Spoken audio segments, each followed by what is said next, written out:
Good morning, everybody, on this last day of the second week of Advent, day 7. Tomorrow, Sunday, we start the third week of Advent, and Christmas is just rolling faster and faster towards us. We can celebrate that wonderful day when God gave us the gift of Jesus. So the passage that I've chosen for today is from Luke chapter 1. We're back in Luke, and we are back with Zechariah and Elizabeth and the naming of John the Baptist. And it's Luke 1, verses 57 to 66.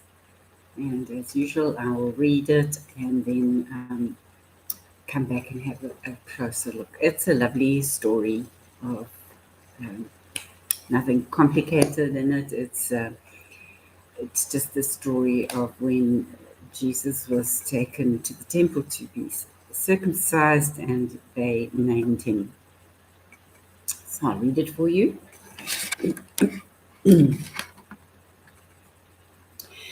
When it was time for Elizabeth to have her baby, she gave birth to a son. Her neighbors and relatives, heard that the Lord had shown her great mercy, and they shared her joy.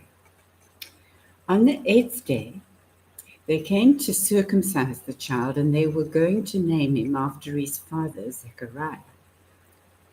But his mother spoke up and said, "No, he is to be called John." They said to her, "There is no one among your relatives who has that name." Then they made signs to his father to find out what he would like to name the child. He asked for a writing tablet, and to everyone's astonishment, he wrote, "His name is John." Immediately his mouth was opened, and his tongue was set free, and he began to speak, praising God.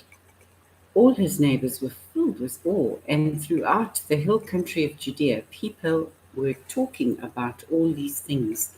Everyone who heard this wondered about it, asking, "What then is this child going to be?" For the Lord's hand was with him. I just find that whole passage so uplifting, so very joyous for some reason. Anyway, let's just go through it. So Elizabeth, as we know, Mary went to visit Elizabeth when she was 6 months pregnant, and the way it is put is that John, the baby inside her, recognized the Jesus within Mary by making a sudden movement in Elizabeth's tummy. So we know that already that is something special.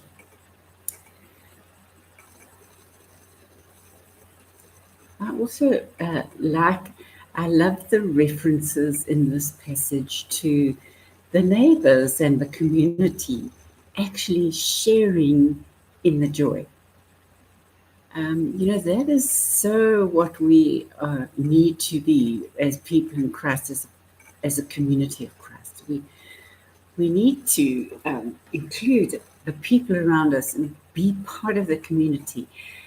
When joy is shared, it's just so much greater, isn't it? I mean, we always say that just like when, you share a burden, it's so much easier. So I really like those references in this passage. Anyway, as was custom in the Jewish culture, after 8 days, they took him to be circumcised. Now, just to take you a little bit further on, it was Abraham's wish or decree that the Jews, his chosen people, should be identified by circumcision. And so this was the custom. However, later, when after Jesus had been crucified and Paul started his ministry, circumcision was a huge problem because Paul ministered to the Gentiles, and they didn't want to be circumcised. You can't really blame them. And he had problems like when he was traveling with Luke. Luke was a Greek; he wasn't a Jew.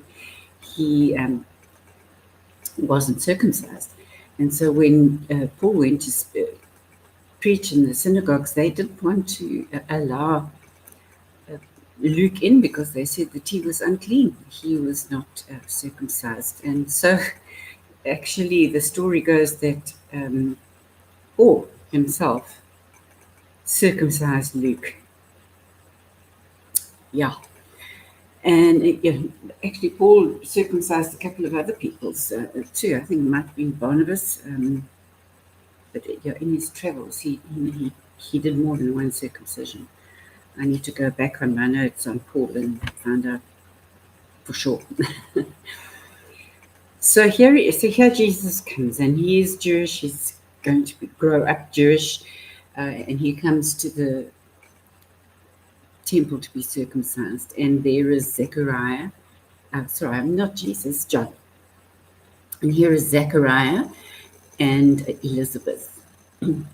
And Zechariah, who's been struck dumb because when the Lord told him, or the angel told him, that Elizabeth was going to bear a child in her very old age, he was dubious. He didn't quite believe it, so he couldn't speak for the whole period of her pregnancy. But as he says in this passage, the moment that he names John, he gets his speech back. And that's also terribly joyous for me. It takes up this theme of joy in this passage. And the culture at the time was that you named your son after his father or some male person in the family. But the angel had said to Zechariah and Elizabeth, when they brought news of the child, that he needed to be named John.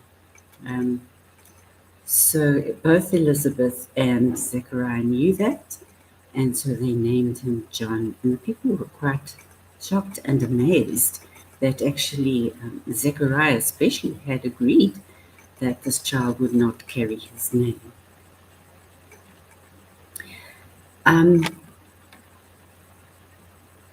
So there we go. And how does it end now? So all the neighbors were so filled with awe. And this is lovely to me because there's, the glory of God is shown to the people in so many ways that you don't think about.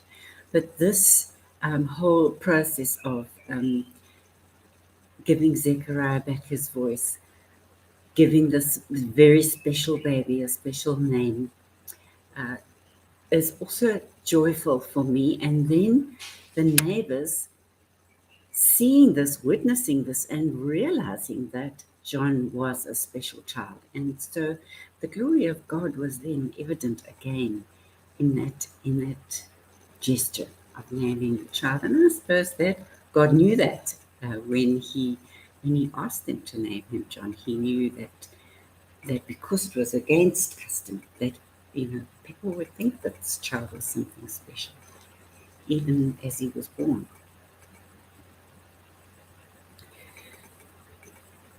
And all the neighbors were filled with awe, and throughout the country, the hill country of Judea, people were talking about these things. Now, the hill country of Judea, if you look it up on Google and look under images, you will see it really was hill country. It was very up and down. And that's also where Ruth and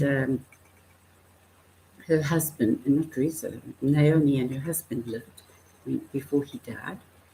And before they made the passage up to Moab to return to Ruth's home territory after her husband had died, and both Ruth and her sister's husbands had also died, who were Naomi's sons.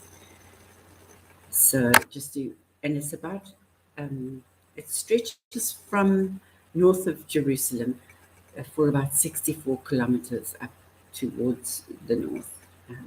That's the hill country. And you can also, if you want to look at it on a map, you can do it also with Google. Everyone who heard this wondered about it. See, people were thinking, people's thoughts were stimulated about the specialness here. And what is this child going to be? For the Lord's hand was with him. They recognized the Lord's hand was with him.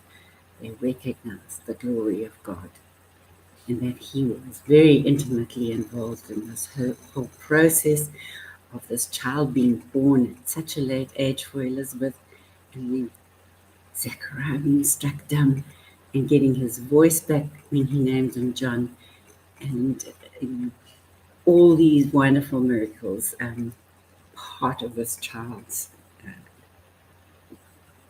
arrival in the world, let me put it that way. Whereas when Jesus came, there was a lot more prophesying of him as the Messiah.